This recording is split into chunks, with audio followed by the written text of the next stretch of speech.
Introduction. Have you ever wondered who truly guided the gods of Olympus when tempers flared and destinies collided? Who held the crown of authority beside the mighty Zeus, not with thunder in her hands, but with the quiet strength of wisdom and regality? Who shaped the meaning of loyalty, love, and power in the realm of immortals, standing as a symbol of queenship across the ages? Tonight, as the stars watch silently above, I will tell you the story of the Queen of the Gods herself, Hera. Before we wander into the realm of gods and goddesses, take a deep breath. Let it out slowly, and allow your body to sink into quiet comfort. If you enjoyed traveling with me into these worlds of story and slumber, don't forget to subscribe Sleeping Therapy by Emma that way. Whenever the night feels heavy, my voice can always be close at hand to help you drift away. Chapter 1 is the crowned Queen of Olympus. Close your eyes now and let the weight of the day slowly melt away, like dew dissolving beneath the sun.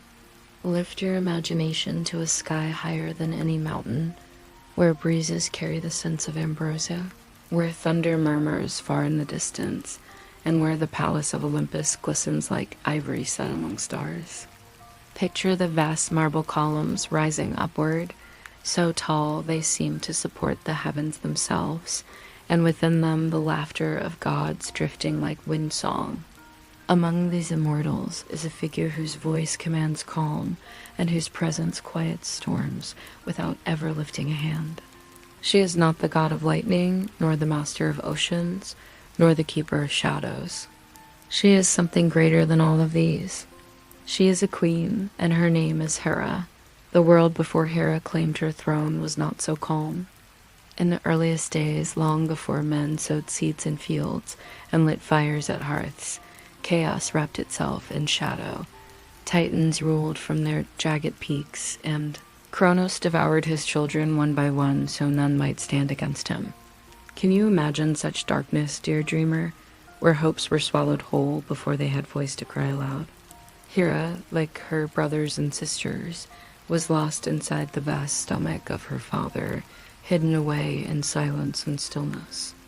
She knew from her very beginning the bitterness of broken trust, the pain of bonds betrayed. Yet in that silence she also found patience, a strength that endured until destiny turned. When her youngest brother Zeus rose against Kronos, cunning and bold, she too was set free into the light.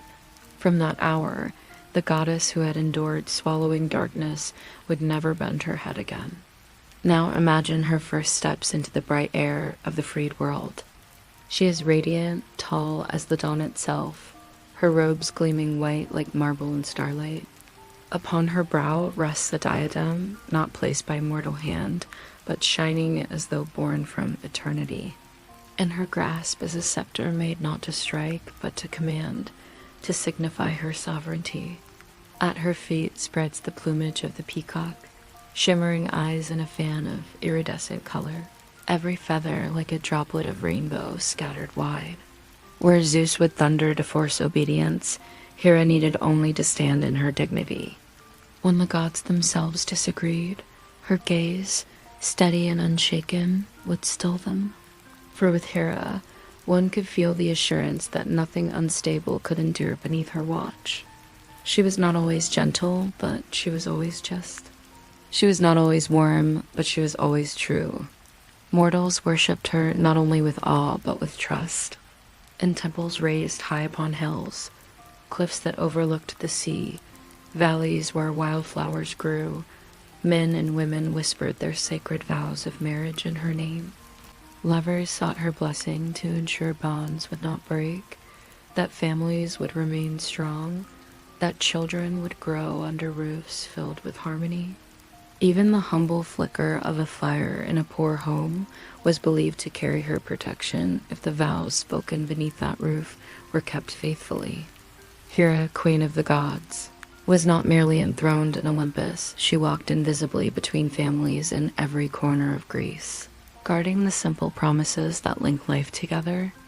Yet her throne on Olympus was not only her own, for beside her sat the mightiest king of them all. Hera was the wife of Zeus, master of the sky, wielder of thunder. But while Zeus blazed across both heaven and earth with passions and tempests, Hera was the constant balance, the sky itself against which lightning flashed. Their marriage was not a soft ballad sung at dusk, but a storm of tempers, reconciliations, quarrels fierce as crashing waves, and bonds strong as steel that refuses to snap. Zeus was restless, often unfaithful, ever chasing desires across the world of gods and mortals alike. But Hera stood as unmovable as Olympus itself. She was not defined by his thunder. She was the equal weight of his crown. A king without his queen might roar like lightning, but lightning without the sky is nothing but a spark in the void. Hera gave his reign a firm foundation, for Olympus needed both force and order, both thunder and law, to endure. Consider the delicate irony of her domain. She who was the guardian of vows was married to the very god who most often broke them.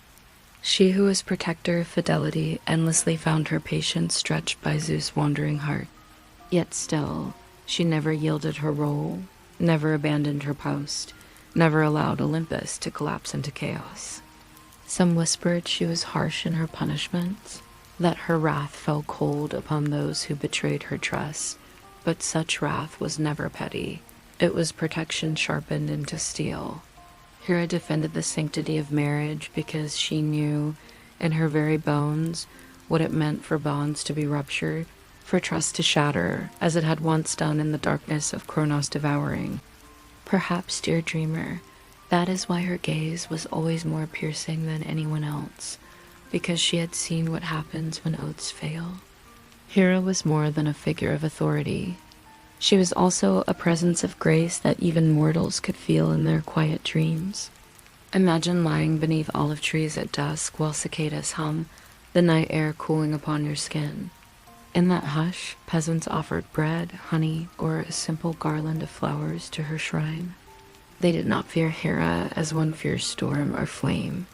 They respected her as one respects the hearth that makes a house a home. To them, she was queen not of distant Olympus alone, but of their daily struggles, their enduring love, their children's laughter, their hope that promises could last through time. The divine was not far away. It was in each vow spoken sincerely beneath her eye. In dreams, she appears not as some cold marble statue, but as warmth itself, elegant yet steady, fierce yet protective, regal yet tender. The peacock feathers glimmer softly in twilight around her. She steps with grace, her crown glittering like dawn above mist-covered hills, and her hand rests gently upon her scepter. Though she was feared, though she had storms within her heart, even those storms carried within them the rhythm of guardianship. Hera was not capricious chaos. She was balance, the reminder that vows matter, that order must endure, that even in an immortal world of thunder and passion, there is dignity that cannot bend. This is why, resting her tonight, wrapped in softness, you may find her story gentle enough to enter sleep.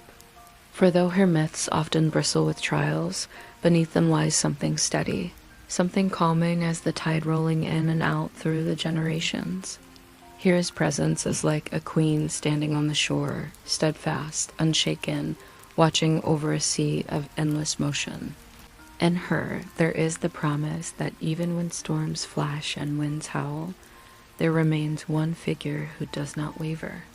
As you drift deeper into stillness now, know that she is the goddess who saw both the fractures of trust and the beauty of union, and chose to embody the latter forever. And this is where we leave her for now. Hera the queen, born of Titans, freed from darkness, crowned in light, seated at the side of Zeus, yet never beneath him. She watches over gods and mortals alike, ruling in dignity with her peacock at her feet, her crown aglow, her scepter steady in her grip. Her tale has only just begun, and already Olympus trembles gently beneath her presence. Rest here with the image of her eyes resolute, profound, eternal, watching quietly in the shadows of your own dreams. Tonight, we have only brushed against her story, but her legend spreads like constellations across the starlit sky, waiting to carry us further still. The throne room of Olympus gleamed with gold and marble, but it was not the splendor of stone or metal that gave it meaning. It was the figures who stood within it, their very presence radiating authority. The way of fire fills not just a hearth, but an entire home with warmth. Among them, Zeus was the storm, a figure of restless abundance, ever shifting, ever hungry for new stories to write with his lightning. Hera, however, was the calm after thunder, the clear air, the wide sky into which all of his bolts were cast. Their marriage was marked by struggle, but it was also crowned with inevitability, for who else could bear the mantle of queen beside the king than Hera herself? When Zeus first sought her as his wife, his determination was fierce. He desired her not only as a partner, but as a counterpart who could complete Olympus' vision of order. Yet Hera was not easily won. She was neither flattered by power nor softened by the roars of thunder. She valued dignity more than desire, loyalty more than might. Some say she resisted his advances with steadfast resolve and would not give herself until his pursuit matched her standards. Zeus, greater in power than any being, could compel nearly the whole world to bow, but he could not compel Hera's heart. And so, determined as he was, he turned to trickery. One tale speaks of him transforming himself into a small shivering bird so fragile, so pitiful that Hera in her compassion lifted the trembling creature to her breast. In that moment, when her defenses lowered not to power but to tenderness, Zeus revealed himself again in his shining godhood, and Hera, perhaps out of surprise, perhaps out of the inevitability of fate, at last accepted him as her husband. Their wedding was not a hushed affair hidden in shadows, but gloriously celebrated above the clouds. All of nature sang in joy. The union shook the heavens themselves.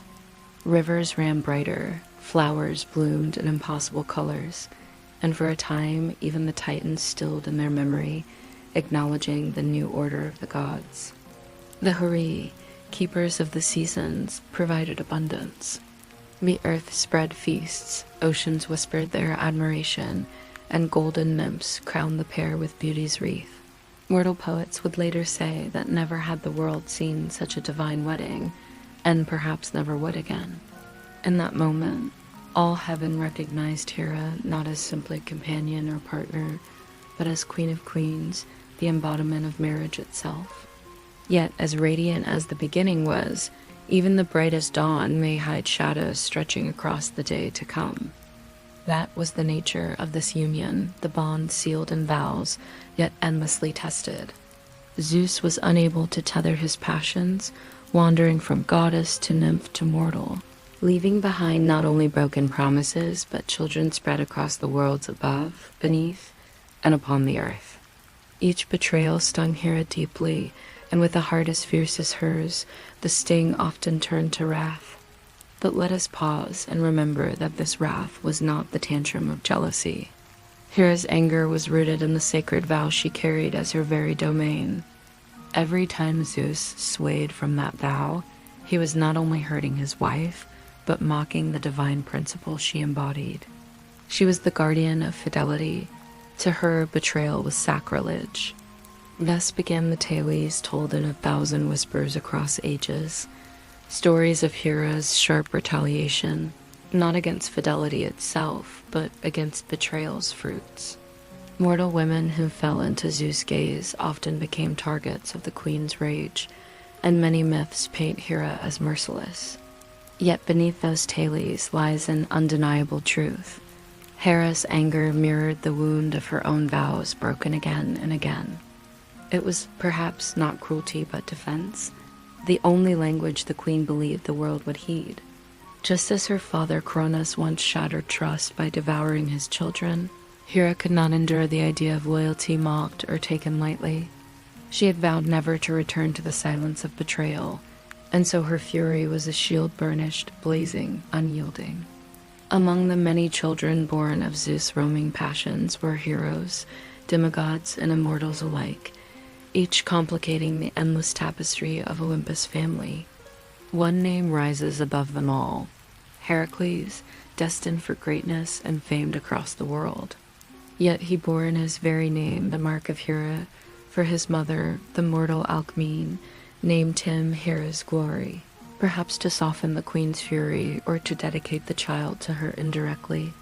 But Hera, unsoftened, was relentless. Flames of resentment were lit not at the boy himself, but at the betrayal of his birth. She made his path one of endless trial, thinking to crush the proof of his father's unfaithfulness by burdening the child beyond endurance. And yet, curiously, her harshness shaped him into an immortal legend, his strength rising from the very suffering she placed in his way, until he became a demigod remembered for courage that outlasted pain. It is perhaps one of the grand paradoxes of myth that even in her fierceness, Hera became an unwitting architect of the greatest among heroes. Still, in spite of storms, Hera never abandoned her throne. The gods might quarrel, siblings might scheme, Zeus might wander, but Hera never departed Olympus. Imagine her sitting always in the gleaming palace, back straight eyes, unwavering the peacock, his feathers fanned behind as though to remind all who entered. There is nothing in heaven or earth above her rank, save the throne she shares. Even gods who whispered about her wrath never doubted her authority. To cross Hera was to risk more than a scolding. It was to risk upsetting the very balance that Olympus required to stand. In this way, Hera held her role not just by Zeus' side, but as a pole upon which the canopy of heaven itself was balanced.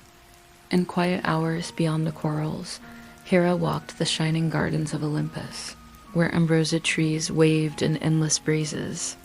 She was often seen with her daughters, the Carides, those graces who embodied beauty, charm, and joy. She also cared for Hebe, her daughter, cupbearer to the gods, who brought renewal with each poured drink of nectar. Hera valued these bonds with her own children fiercely, for they were born under vows kept, not vows betrayed. With them her queenly pride softened, though even then she carried herself with grandeur. Few were brave enough to approach her gently, but to those who did, she gave not just command but nurture, the strength of one who watches tirelessly over what she loves. Can you picture her even now, drifting through cloud gardens, trailing her hand across immortal blossoms, her robe whispering softly as she walks? Her crown catches in the starlight, not as an ornament, but as a truth. Even her silence carries weight, like the silence of midnight oceans whose waves can roar at any moment. She is beauty clothed in majesty, fear wrapped in protection, wrath braided with loyalty. She is Hera, and no throne can forget her. This, dear dreamer, is the paradox that makes her tale endless. She is both the balm of vows and the fury at their breaking, both protector of homes and punisher of transgressors, both queen standing beside Zeus and queen standing apart in her own indomitable sovereignty. It is because of this paradox that her story continues to flicker in our memory by firelight and echo in whispers through temples long fallen to ruin. Hera is not the goddess you call upon for sweetness or laughter. She is the goddess you invoke when you need strength, to hold to what matters when you swear promises that must not be broken, when you look to the sky seeking a guardian who believes in loyalty even when all else falters. And so, as you drift deeper into your rest, let Hera's presence linger quietly. She will not sing you soft lullabies, no, that is not her gift. Instead, she will stand watch, regal and vast, overseeing the vows of the night itself, keeping the boundaries of your sleep secure. Imagine the shimmer of her peacock's feathers spreading like a blanket across the canopy above you, each eye wide and watchful, so no shadow dares to creep into your dreams. Imagine her scepter planted firmly in the marble halls of Olympus, sending out a quiet pulse of strength across the heavens and into your heart. Imagine her crown shining through the darkness, declaring silently, "Here is order, here is dignity, here is the Queen of Gods." Tonight you have walked through her wedding, her wrath, her contradiction, and her endless majesty. This is only one chapter of her story, and already the air around us is draped with her aura. Rest now, as if in the safety of her court, where vows are sacred, where promises stand, where loyalty is guarded fiercely. Rest, for Hera, eternal queen, holds watch over Olympus and over the quiet world of dreams below. Chapter 2 is Hera's rivalries and the weaving of destiny. The halls of Olympus were never quiet for long. A place where immortal beings gathered was bound to echo with debates, laughter, rivalries, and quarrels that could sway the tides of mortal lives far below. Hera sat within these gatherings like a gemstone set at the crown's center, gleaming, unyielding, and impossible to ignore. When the gods spoke in heated voices, arguing over honors, duties, or the affairs of men, Hera's words carried a weight that humbled even those who did not side with her. She was not always victorious in these debates, for Zeus, ever storming, often overruled her. Yet every word spoken by the Queen of Heaven left ripples that could not be forgotten. She was as much a force of will as the thunderbolt was a force of light. Among her many conflicts, none were so vivid as those fought between her and the many women favored by Zeus. Each encounter bore the sting of betrayal. Each left its mark upon both heavens and earth. The mortals who crossed Hera's gaze often paid dearly, yet their stories themselves became immortal, woven into the great tapestry of myth. It was a strange kind of justice, harsh yet never without meaning, for in her wrath lessons were carved. Some mortals feared her, yes, but others respected her, recognizing that Hera punished not from whimsy, but from principle, from a core that could never abide deceit. One tale tells of Io, a priestess of Hera herself, beautiful and gentle, who caught the wandering eye of Zeus to hide his dalliance. Zeus transformed her into a white cow, pure of coat and trembling with confusion. But Hera, ever the watchful queen, was not deceived. "What a lovely cow you have found," she said softly, her eyes gleaming. "Would you, my husband, make me a gift of it?" And beneath such words, Zeus could not refuse.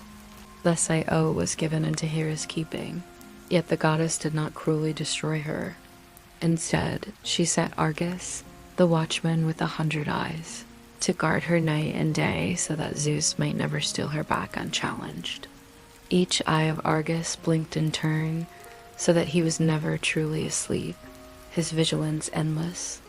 But Zeus could not endure defeat, and so he sent Hermes, his messenger, to weave a song so enchanting that even the 100 eyes of Argus closed in slumber. When Hera found her faithful guard slain, she mourned him and, in her sorrow, adorned the feathers of her sacred peacock with 100 eyes of her fallen servant, so his watchfulness would live forever. Even within loss, Hera's touch transformed sorrow into majesty. And Io wandered on, cursed to roam as a cow until her tail wound through ages of suffering. Some might judge Hera harshly here, but can you not see, dear dreamer, the wound of betrayal glimmering beneath? Her actions, the need not merely to punish, but to guard the sanctity of vows, even if those vows were mocked by her own husband's restlessness. So too did Hera cross paths with Leto, mother of Apollo and Artemis. When Leto carried the twins within her, Hera, wounded once more by Zeus' unfaithful wandering, declared that no place under the sun and no place upon the earth would give her refuge for her birthing. Desperate and weary, Leto wandered until finally a floating island, Delos, unmoored and forgotten, welcomed her. There, between sea and sky, children of light and moon were born.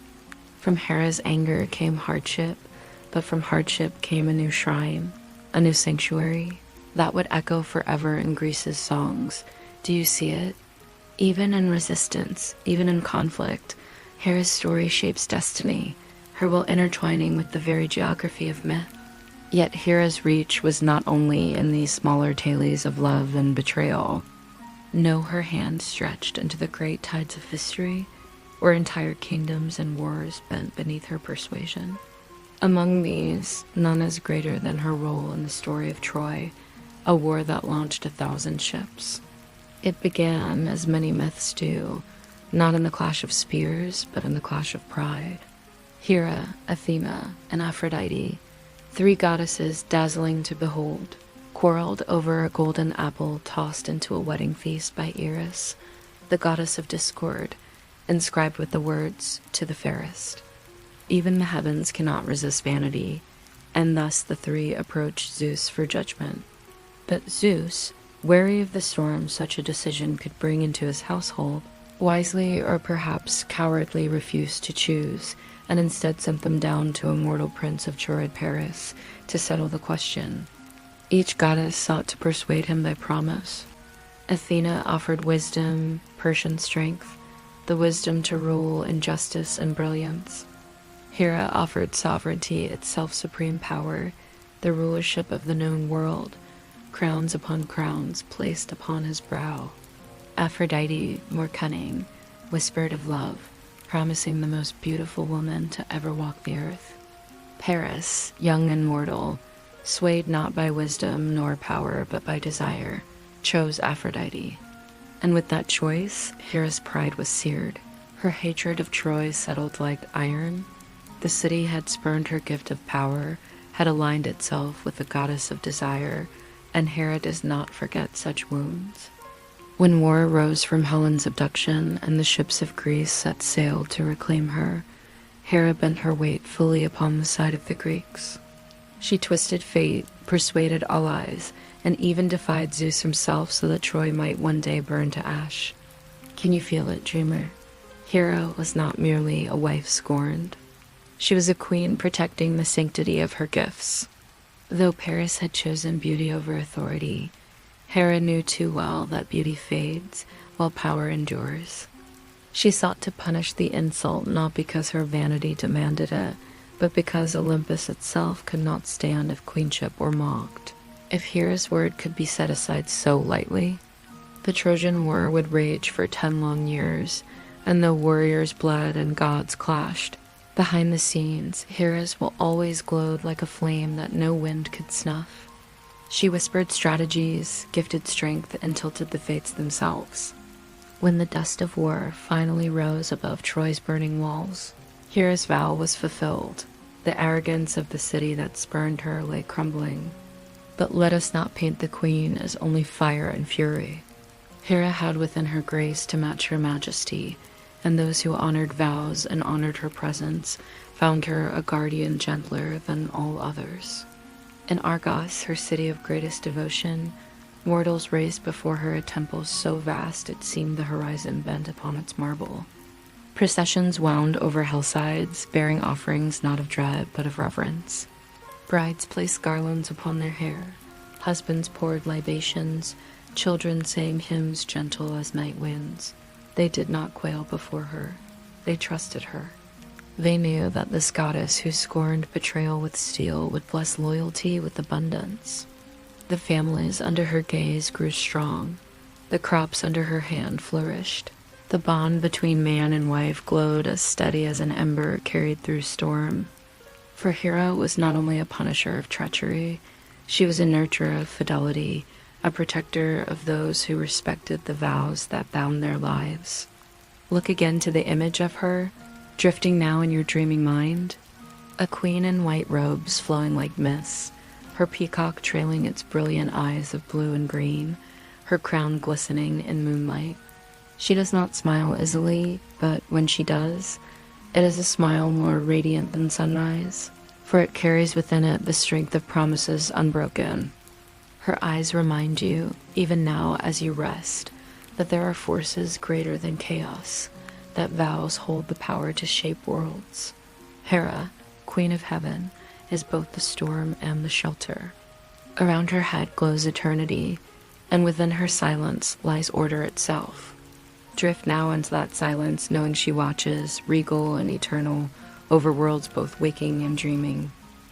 The air over Troy was thick with smoke and cries, and the clash of bronze upon bronze echoed louder than thunder. Yet even at the heart of that mortal war, beyond the shields and spears, another battle burned above in unseen skies. For where men fought for love, pride, or honor, the gods fought for their own designs, and none more fiercely than Hera. She had pledged her will to the Greeks. For Paris had scorned her gift, had mocked her sovereignty by choosing beauty over power, and Hera, once denied, did not forgive. Each day she watched the tides of battle, her sharp gaze following not just the rise and fall of warriors, but the twists of fate itself, for what mortal could stand unshaped by the gods' unseen hands. Zeus sat above all, eager to keep balance, for to him both Troy and Greece were pawns upon his board. Hera saw this and felt the wound reopen. How could the king of gods, her husband, weigh her fury against his impartiality? Did her vows mean so little? She would not sit idle beneath his decisions. The fate of Troy to her was no neutral question, but the fulfillment of insult's punishment. The city must fall, or her crown meant nothing, and so Hera began to scheme. She was not all thunder like her husband, not all force like Ares, nor pure wisdom like Athena. Hers was the art of patience, the kind of patience she once learned in the darkness of her father's stomach, waiting for freedom. Hera knew how to bend what is rigid, how to weave strength from subtlety. Athens may have calculated war strategy, and Ares may have plunged headlong into blood, but Hera would tilt the war with cunning. She allied herself closely with Athena, goddess of wisdom and war, for theirs was a bond born of shared disdain for Troy. Athena, too, had lost faith in Hera's judgment, her wisdom spurned in favor of transient beauty. And so these two queen and strategists, majesty and mind, joined as partners. Their whisperings shaped the hearts of Greek leaders, planted resolve when spirits threatened to falter, and fanned embers of vengeance into full flame. They leaned upon Agamemnon, leader of the host, prodding his pride. They whispered into Odysseus, stirring cunning schemes. They even comforted weary Achilles when his wrath burned too hot or his sorrow too deep. Hera did not wield a spear, but she wielded something stronger, the hearts of those who grasp spears. But to oppose Zeus so openly carried danger. Zeus, though straying in loyalty, never relinquished authority. He often commanded Hera sharply, forbidding her interference, and more than once their quarrels cracked Olympus like storm clouds bursting. And yet Hera would find her way, patient and deliberate. Once, when Zeus favored the Trojans, Hera devised a trick so audacious that all Olympus still whispers of it. She prepared herself with every art of beauty, adorned in robes woven by Hephaestus that shimmered with golden thread. Tied with a girdle went by Aphrodite herself, which dripped with desire and seduction. Even the queen knew, with wisdom sharp as any spear, that at times the greatest weapon is not wrath but allure. She approached Zeus not with anger, but with tenderness, her voice soft, her touch as gentle as the lapping sea. She led him into intimacy upon Mount Ida, while beneath them the battle raged. Overcome by her enchantment, Zeus drew her to his embrace, lulled into a stupor of passion and slumber. In that instant, while her husband lay powerless, Hera granted the Greeks the freedom of the battlefield. As Poseidon, her ally, descended with his trident to strike fear into Trojan hearts. The Greeks, emboldened by the tide of divine favor, pushed forward, and the Trojans faltered. Hera's cunning had turned the tide. Her will had bent even the king of gods himself, if only for a moment.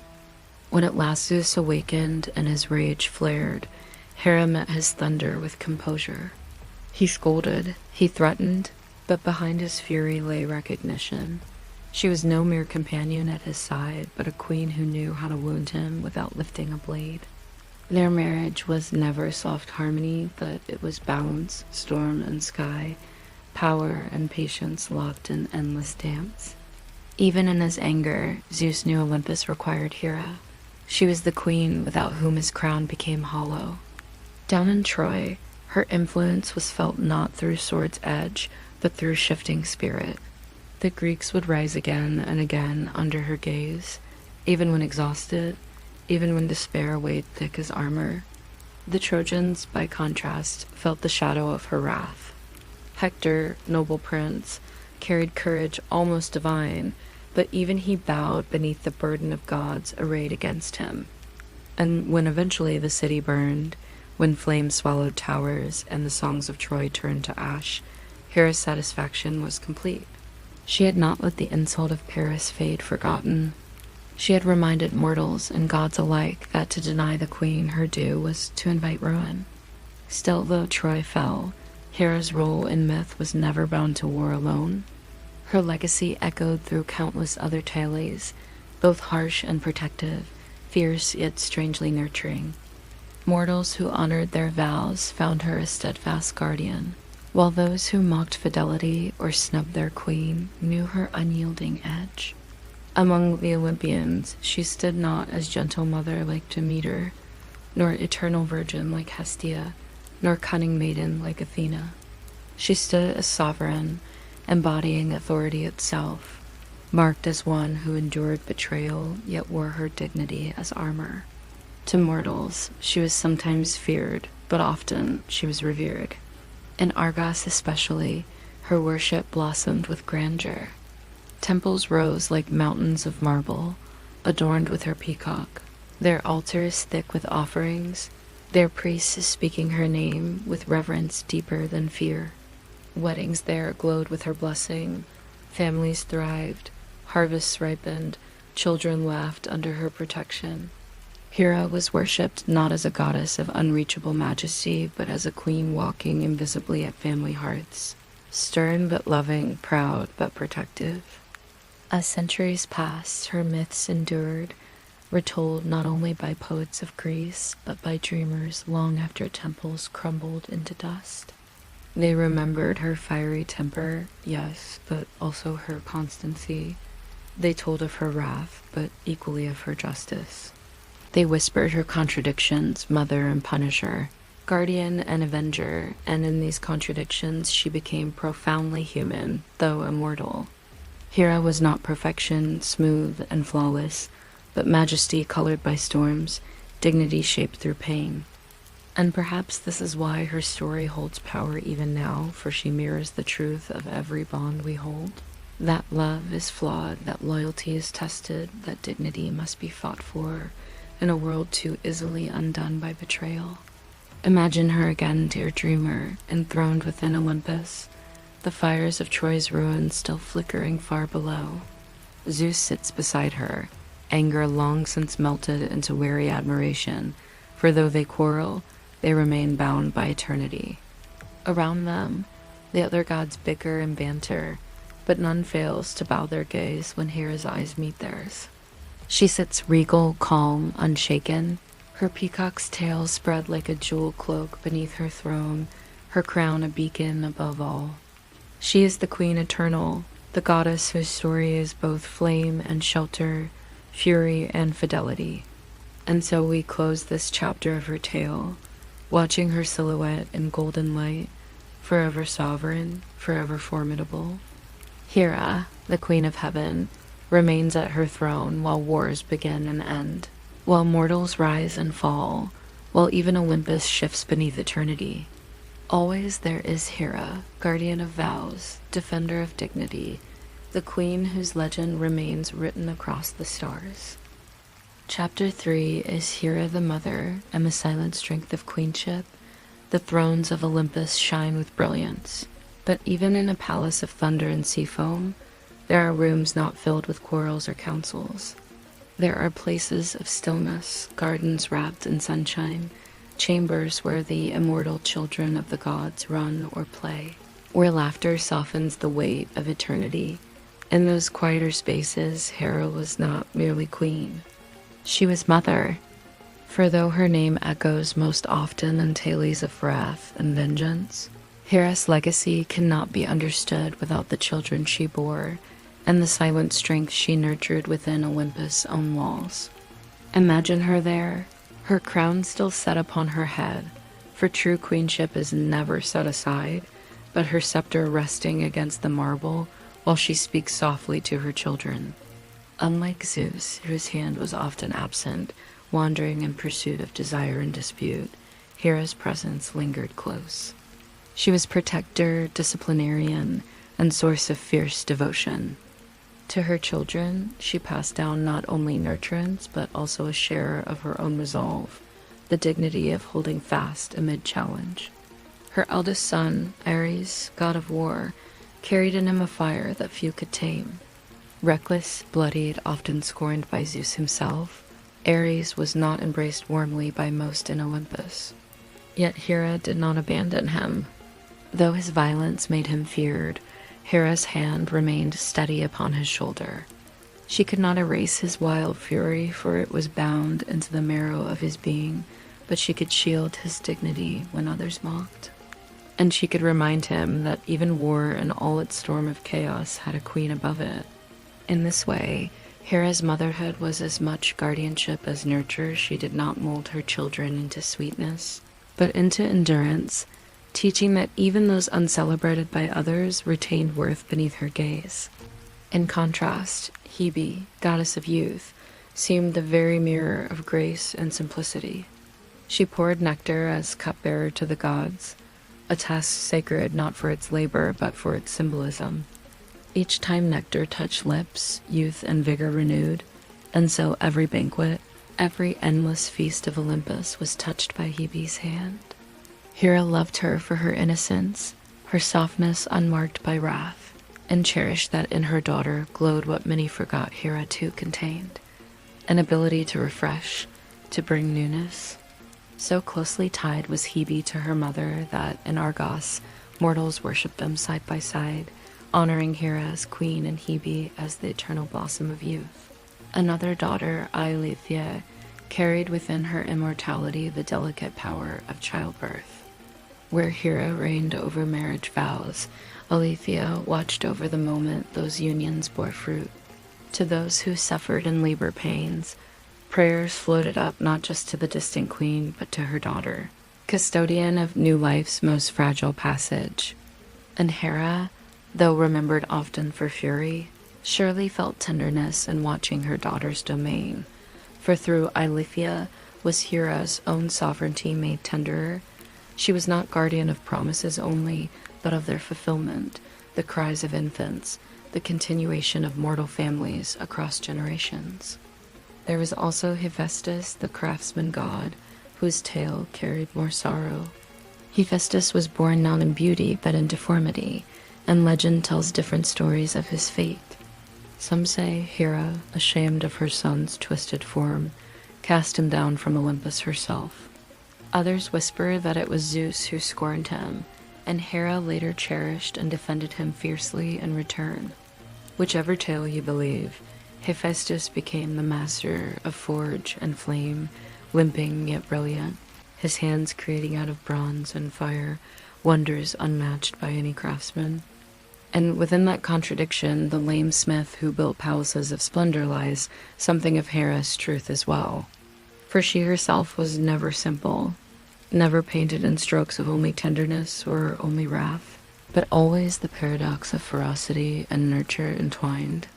Through Hephaestus, her legacy of complexity lived on, scarred yet sovereign, rejected yet radiant. These children bore Hera's mark, not just in their domains, but in the way their presence mirrored fragments of her own nature. Fierce protectiveness, serene grace, the miracles of new life, the endurance of scars transformed into strength, each reflected back what Hera embodied as queen and mother. And mortals, looking upon these divine offspring, saw in Hera not only majesty, but a maternal hand stretched across heaven, shaping the very rhythms of life and death, war and peace, birth and promise. On earth, her worship as a mother queen shone most brightly in rituals surrounding the household. While Zeus was prayed to for storms, crops, or fortune, Hera's name was invoked at weddings, in the binding of hands, and the whispered vows by firelight. Women, especially, turned their prayers to her, seeking blessing not for grandeur or conquest, but for fidelity, fertility, and protection through childbirth.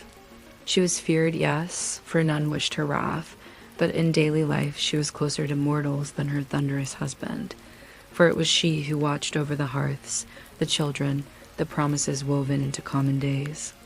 And in that closeness, Hera became less a distant goddess and more presence felt in the rhythm of domestic life. The Greeks of Argos raised monuments of unmatched grandeur in her honor, proud to call themselves her favorite people. Festivals were held where maidens carried garlands, where sacrifices of cows, the animal sacred to Hera in its symbolism of nurturing strength, were offered. Throughout Greece, peacocks strutted in temple courtyards, their jeweled feathers shimmering like 1,000 unblinking eyes. And mortals believed those eyes reminded all who worshipped that vows, once made, could never be unseen. To betray an oath under Hera's gaze was to stand exposed amid an endless circle of watchful witnesses. Yet to honor a promise was to live beneath her protection, as sure as the stars watch silently over the earth each night. But perhaps her most profound gift, though often forgotten in tales of wrath, was her ability to endure. Endurance, after all, is a mother's trait. Every quarrel with Zeus, every betrayal, every mortal slight, Hera met not with surrender, but with unyielding strength.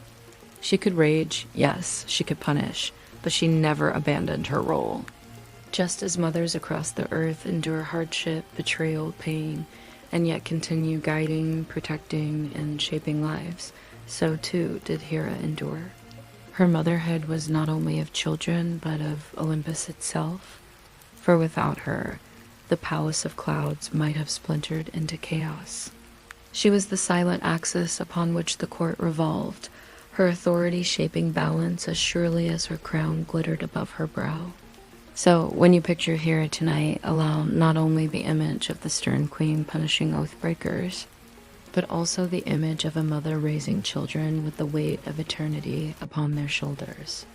Picture her brushing her daughter Hebe's hair as sunlight falls across an immortal chamber, smiling with rare tenderness. Imagine her studying Hephaestus' trembling form, placing the tools into his hand that he would one day use to forge wonders. Hear the lullaby whispered into the ears of Eileithyia, goddess of the fragile moment between life and death. Even see her steel-strong hand resting upon Ares' armor as she teaches him that fury without dignity is worth nothing. These small images soften the marble grandeur into something more human, more near to our own lives, where every mother both protects fiercely and shows tenderness when allowed. And perhaps this is why Hera endures in human imagination, even after temples fall and marble turns to ruin. She embodies not perfection free of storms, but queenship bound within endurance. Her majesty is not fragile beauty, but firmness that can rage and yet cradle in turn. Mortals who knew struggle recognized themselves in her, for she mirrored the soul of humanity, the contradiction, the scars, the persistence. In her motherhood and her queenship, she showed that to be immortal was not to float serene above life's trials, but to embody them with dignity that does not break. So rest within this image tonight. Hera, sovereign queen, but also Hera, eternal mother, moving through Olympus gardens not with storm in her eyes, but with quiet strength. Her peacock follows faithfully at her side, feathers shimmering with 1,000 patient glances. Her crown remains upon her head, even as her touch becomes tender, for queenship and motherhood in her being are never separate. They are threads woven into one endless garment. And as you drift deeper into dreams, imagine her watching over you, not with wrath, but with calm resolve. A goddess fierce against betrayal, but fiercely loyal in love. Hera, who endured the silence of Cronus' gut, the betrayals of Zeus, the quarrels of gods, yet remained unyielding queen and guiding mother through it all. Hera, who reminds us that dignity itself is a promise kept, even across eternity. Far below the shining court of Olympus, across the rugged coasts and fragrant valleys of Greece, mortals lifted their eyes to Hera as more than a distant name whispered against the wind. They built temples not as hollow monuments for fear, but as sanctuaries for her guardianship. In Argos, in Samos, in Olympia, her presence was written not only into marble, but into hearts. For though poets spoke endlessly of her quarrels, those stories carried her anger into every ear. The people who lived under her gaze did not see her only as a wrathful queen. They saw in her the mother whose constancy shaped the world, the balance beside the storm. Festivals blossomed in her name, and none more striking than the Hera, celebrated at Olympia. Imagine the scene as daybreak spread across the hills. Maidens dressed in flowing robes of white, their hair crowned with simple garlands of olive, gathered in reverence. Before them stood the great temple, a sanctuary older even than Zeus' own that stood nearby. For in Olympia, Hera's temple came first, her presence woven into the very foundation of worship before any thunderbolt was raised in marble. The Hera was no small gathering, but a celebration of marriage, queenship, and womanhood itself. The highlight was races, girls running swift as deer upon the same sacred track where men would later line up for the Olympic Games. But in Hera's festival, it was not strength of muscle but strength of dignity that marked the day. Each run became not only a contest of speed, but a living hymn to the goddess who guarded marriages and families.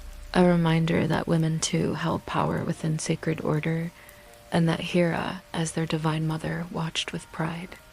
Others honored her through offerings of cows, for the gentle animal was sacred to her, symbol of nurturing patience and steady strength. Peacocks also strutted near her temples, their feathers shimmering in jeweled brilliance, living emblems of a queen's watchful majesty. And within worshippers' prayers entwined quiet hopes, may this union remain unbroken. May this child be safe, may this family endure storms as Hera herself endures. To live beneath her protection was to live in the confidence that promises could survive hardship, that order stood even when all else seemed fragile. And yet, not all voices honored her fairly. Ancient storytellers, eager for drama, often painted Hera as harsh beyond measure. They recited her punishments upon Zeus' lovers, upon children not her own, as though her defining quality was cruelty. They laughed at her quarrels with Zeus, told tales of her jealousy, and sometimes made her wrath a spectacle. But listen closer through the centuries, and one hears more than simple color in these tales. It is the fear of breaking promises that speaks underneath, the anxiety of living in a world where loyalty can fracture.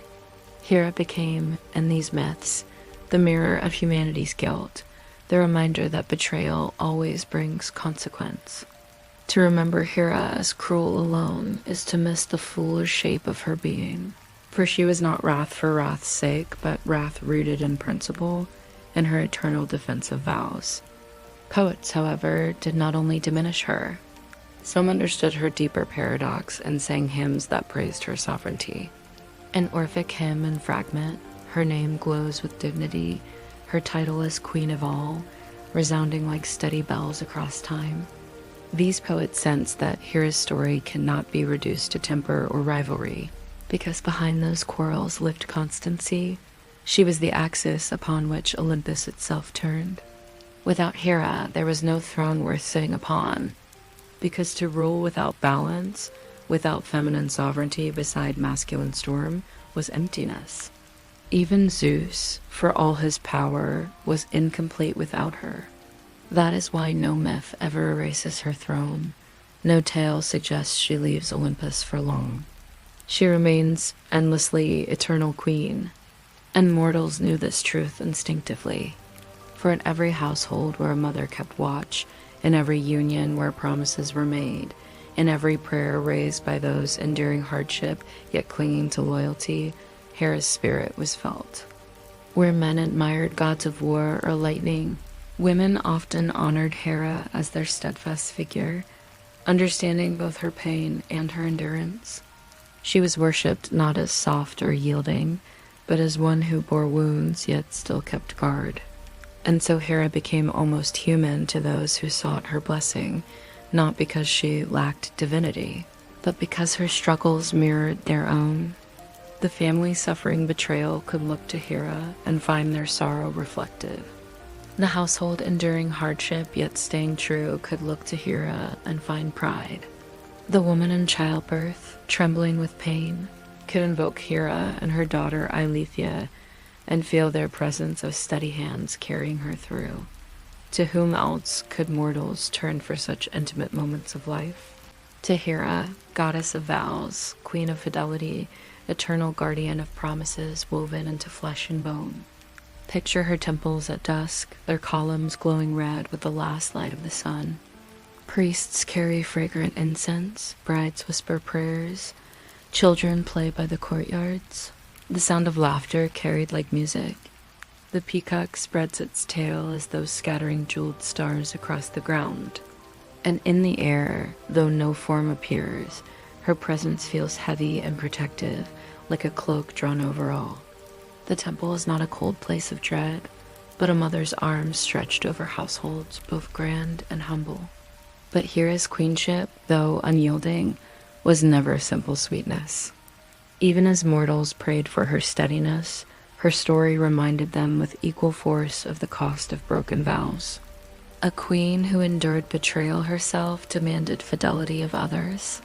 When oaths were broken, when promises fractured, Hera's wrath was remembered, not to scare mortals into obedience, but to remind them reverently, vows are sacred, and they bind more than human lives. They are threads woven into order itself. To break them was not mere mistake, it was to cut at the fabric of the cosmos Hera guarded. So we arrive at an image of her fuller than marble temples or angry myths can convey. Hera is not a goddess of smiles alone, nor of wrath alone, but of both of storm and shelter together. She is wife, queen, mother, protector, avenger, guardian, punisher, and nurturer. She is contradiction bound in dignity, and perhaps it is in this contradiction that humans found her most relatable and most eternal. For in their own lives, they too felt contradictions, love and anger together, tenderness and resentment hand in hand, fidelity tested and yet endured. Hera did not erase these contradictions, she embodied them, dignified them, and lifted them into eternity. And so, as night stretches over your rest, envision Hera not only enthroned above Olympus, but walking quietly among mortal homes. She steadies a mother's hand as she comforts a child. She lingers in the vows spoken between two who promise their lives to one another. She rests in the patient smile of a wife enduring hardship. She dwells in the pride of a husband keeping his word. She stands at every threshold where love and loyalty form the fibers of life. December winds blow, summer cicadas sing. Time rolls onward, and Hera endures within them all the queen in clouded marble halls, and the queen present at every small hearth. This is why myths remember her, not for being perfect or serene, but for being both storm and strength. Hera the mother, Hera the enduring queen, Hera whose crown shines not only over gods, but over the fragile bonds that make human life whole. Let this image guide your dreams, that her peacock drapes its feathers across the night sky, each jeweled eye watching tenderly over you, reminding you that fidelity is strong enough to tame storms, and that dignity, even when wounded, endures like marble through centuries. Hera is the reminder that what we promise and what we honor matters forever. Chapter 4 is the eternal legacy of Hera, long after the voices of poets hushed, after the torches burned low in temples, after the marble of Argos crumbled beneath weeds and quiet rain. Hera's name continued to stir hearts. Gods may fade from worship, but the stories they embody endure.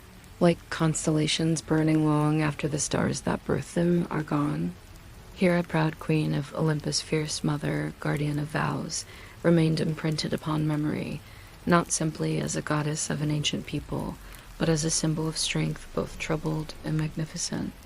A figure who transcended stone altars and lived instead in the human spirit. Consider this. The Greeks who carved her in marble are dust. The priests who carried garlands for her are forgotten, but Hera's presence is told still. Why? Because she represented something timeless and necessary, the sovereignty of order, the sanctity of harmony, the power woven into loyalty. These are qualities that will never vanish, no matter how centuries pass. Hera's myths are bound not to fleeting fashion, but to the deepest questions of human lives. What does it mean to keep a promise? What strength is required to endure betrayal? What dignity holds when love falters?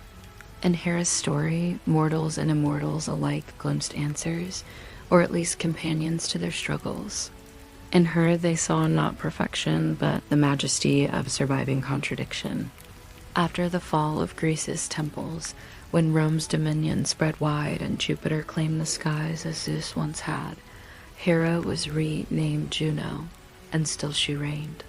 Romans cherished her as Queen of Heaven, Mother of Mars, the Warbringer, Guardian of Marriage, Protector of Women. The same traits endured, even across new tongues and new empires, for Hera Juno could not be erased. Her festivals continued, processions filled streets, matrons prayed at her shrines. In every culture that honored her, she embodied both fear and reassurance. Fear for those who betrayed vows, reassurance for those who upheld them. Time itself seemed unwilling to close her temples completely, for her archetype was too deeply bound to the essence of order itself. Poets and thinkers began to reinterpret her. Some painted her wrath as a cautionary tale. Others defended her dignity as indispensable to Olympus. Philosophers mused on the paradox she represented, that the divine could encompass jealousy as well as endurance, punishment as well as protection. They recognized what so many mortals already knew. Hera was not meant to be adored for sweetness, but for majesty. She was not a goddess of easy laughter, but of eternal steadiness, the reminder that power need not be loud to be unshakable. Later ages, gazing back at the myths, sometimes misunderstood her, calling her petty for her jealousies, reducing her to a symbol of nagging wifehood, as though immortal sovereignty could be diminished into human caricature. But those who listened more carefully, who leaned in closer, saw her true face, not cruelty but consequence, not pettiness but principle. They saw in Hera the voice of every vow keeper, every soul unwilling to treat bonds as trivial. They saw in Hera both sternness and grace, both punishment and protection, woven into immortal dignity. For this she endured, for this she was never erased. And across centuries, artists continued to portray her. In statues gleaming with white stillness, Hera stares forward, unblinking, her crown a circlet of everlasting sovereignty.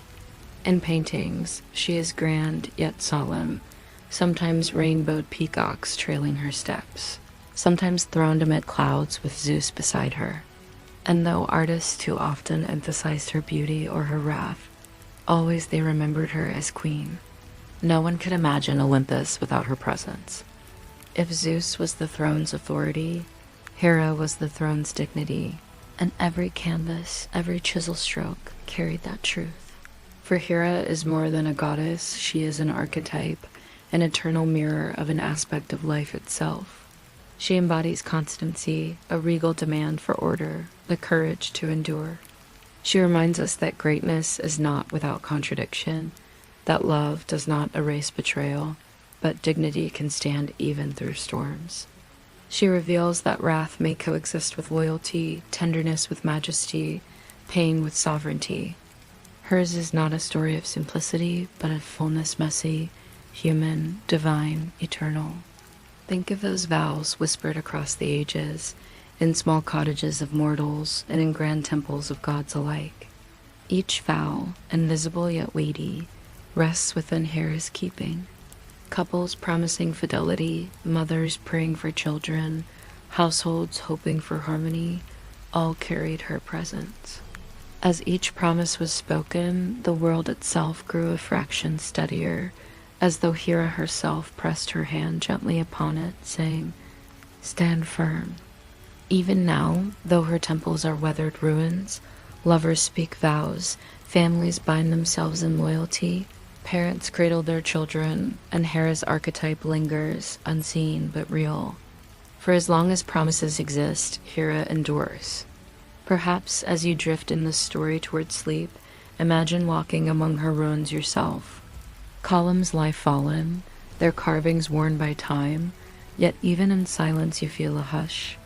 The air holds reverence, as though Hera's spirit still glows faintly between stones. A peacock feather lies gently across the earth, shimmering in sunlight, as though a reminder that her watch is not truly ended.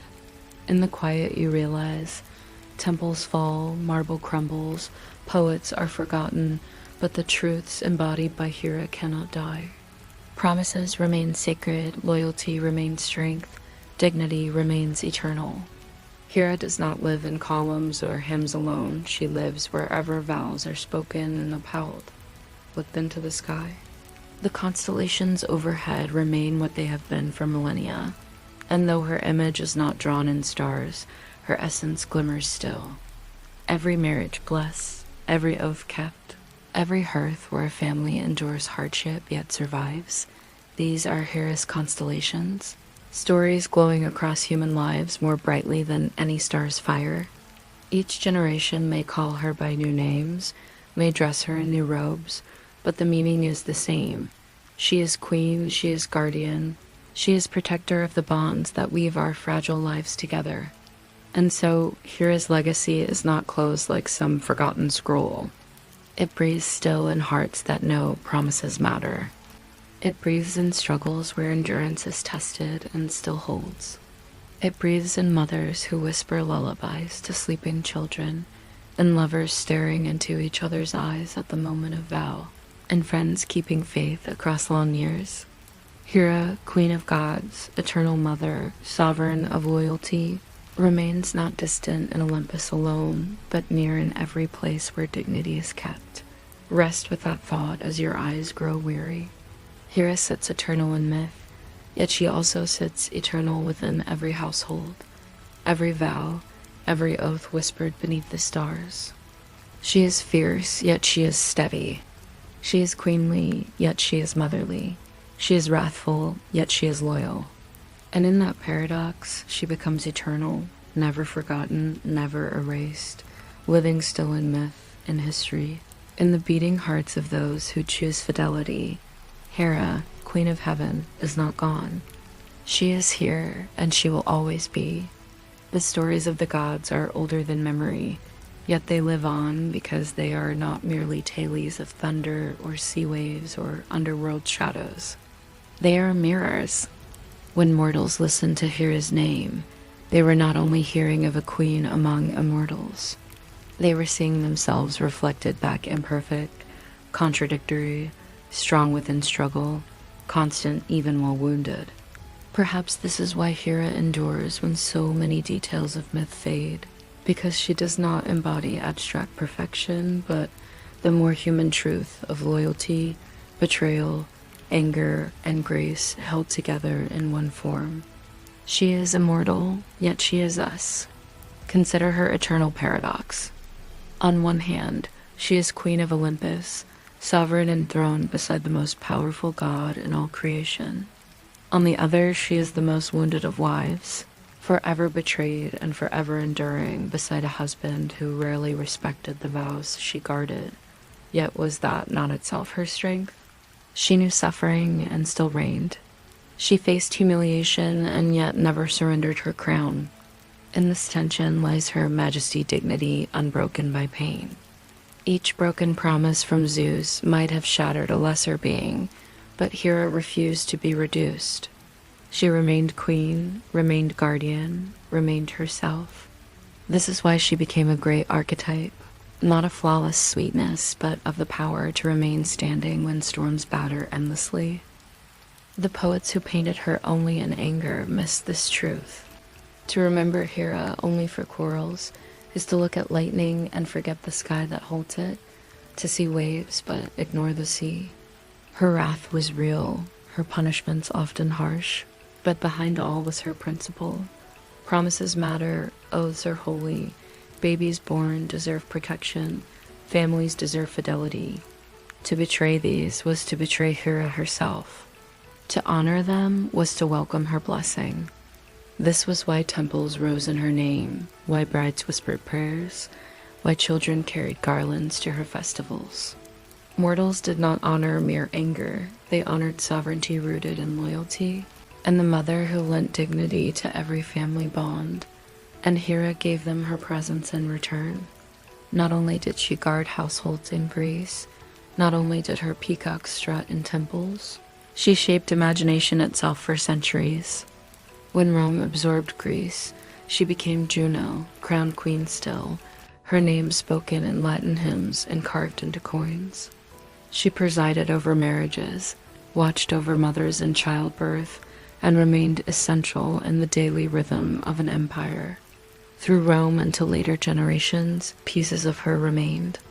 In medieval allegories, in Renaissance art, and neoclassical temples, the queen with her scepter and crown returned again and again. Hera became more than a goddess of antiquity. She became the universal truth of womanhood's endurance, queenship's balance, maternity's fierce loyalty. Yet her most enduring temple is not of stone, nor crowned in peacocks, nor lined with bronze. It is carried within us. Every time a person keeps a promise despite difficulty, Hera's spirit lingers there. Every time a parent endures hardship for the sake of children, Hera's spirit rests nearby. Every time a family holds together through storm, Hera's story unfolds anew. This is her temple now, not ruins of Argos or Olympia, but living human lives where vows remain unbroken and dignity shines as quiet fire.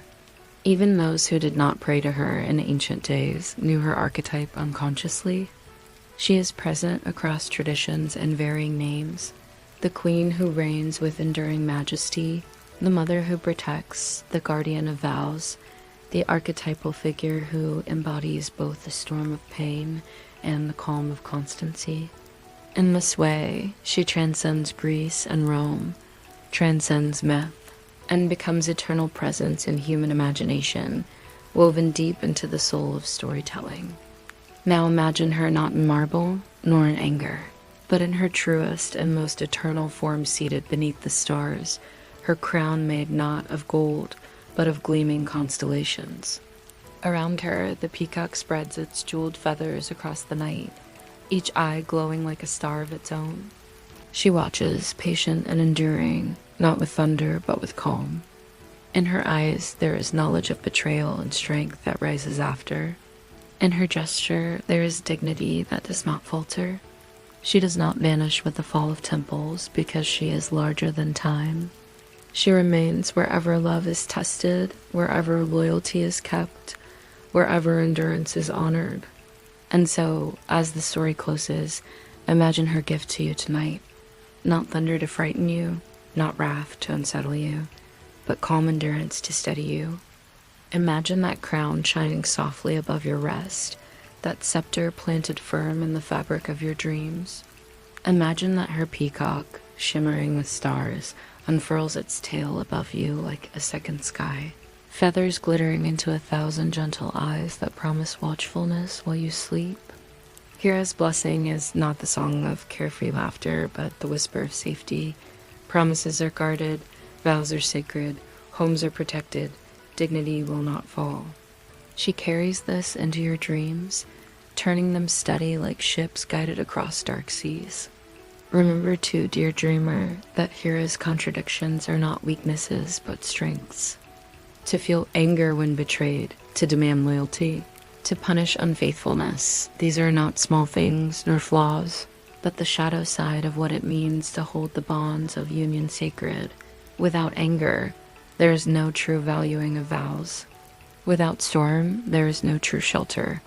Hera embodies both, so mortals might understand integrity must be protected even at cost.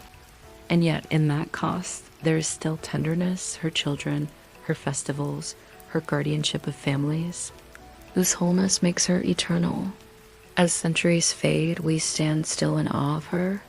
Zeus wields thunder, Poseidon stirs waves, Hades guards shadows, but Hera reigns with dignity. Kings may roar, seas may crash, underworlds may whisper, but without queenship, without her steady throne, order would unravel. Hera remains as proof that rule without balance is chaos, that divinity itself needs guardianship of vows, just as mortals do. So long as there are families, promises, children born crying into life, there will be Hera's presence watching silently. So as your breathing slows, as your mind drifts softer, let the Queen of Heaven cradle this rest. She is not distant marble mill. She is a warm strength pressing gently against your weariness. She has endured storms greater than any mortal life can summon, and if she endures, so can you. She has faced betrayal and still ruled with her crown intact, and in the same way you too may walk with dignity whatever storms may come.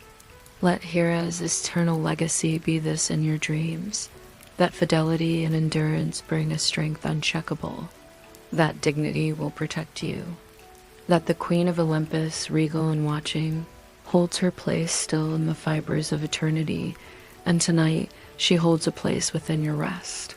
Settle now beneath her peacock sky, steady as her gaze, safe as her throne, faithful as her crown. Hera, Queen of gods, Queen of mothers, Queen eternal, whispers through silence, not words, but presence. Promises matter, dignity endures, rest is safe. And as stars circle timeless above, so her story circles endlessly within the heart of humankind. Hera's eternal legacy is now your dream's companion, carrying you away into soft slumber, steady, guarded, wrapped in her majesty until dawn. And now, dear dreamer, the story grows quiet. Hera's crown glimmers softly among the stars, and her peacock spreads its jeweled feathers across the sky to keep watch while you sleep. The day's noise has faded, the night has wrapped its arms around you, and you are safe within its stillness. So close your eyes, breathe slowly, and let your thoughts drift like clouds passing over Olympus. Carry with you Hera's gift dignity that endures, love that protects, promises that hold strong. Let those truths guard your dreams, steady as her crown, gentle as her presence. Good night, sweet dreamer. May you rest in peace, may your sleep be deep, and may the Queen of Heaven herself guide you softly into a world of quiet stars.